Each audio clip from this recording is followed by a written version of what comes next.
Suzuki's S-Cross compact SUV gains the brand's mild hybrid tech in uprated 48-volt form, and at the same time also gains a fresh K14D series version of the company's 1.4-litre Boosterjet petrol engine.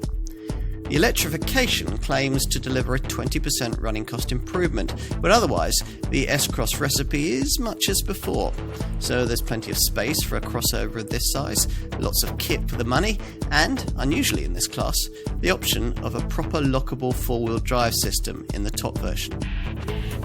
Now, you may be familiar with the way that mild hybrid engines work, but just in case not, here's a quick recap. And now basically energy which would otherwise be lost when braking or cruising off throttle is harvested via a kinetic energy recovery system and then sent to a small lithium-ion battery that here has been placed beneath the front passenger seat. Now this is used to drive a belt-driven ISG, that's an integrated starter generator unit, and to power the engine stop-start system. Now Suzuki's old 12-volt mild hybrid system didn't do a lot more than that, but this improved 48-volt setup can also deliver a couple of other important benefits.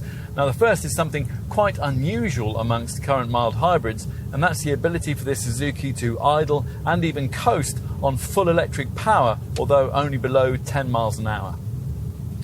The other fresh benefit here is something that's supposed to be now quite common amongst mild hybrid models, and that's the ability to torque fill under acceleration to compensate for turbo lag.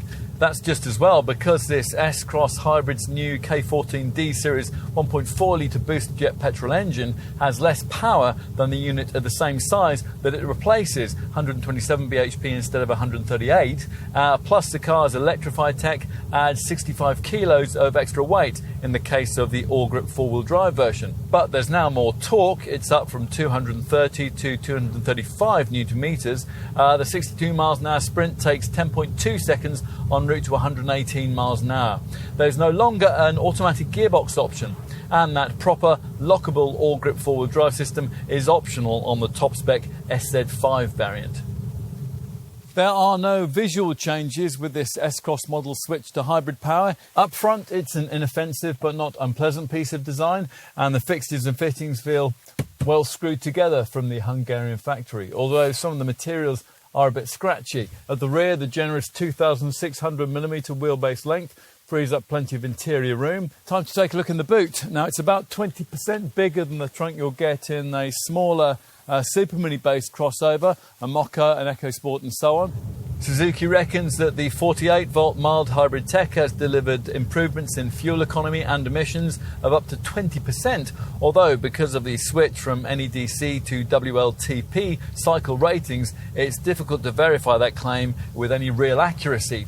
The WLTP figures show a front-driven version of this model managing 50.1 mpg and 127 grams per kilometre on the combined cycle, while the all-grip four-wheel drive version delivers 45.7 mpg and 139 grams per kilometre.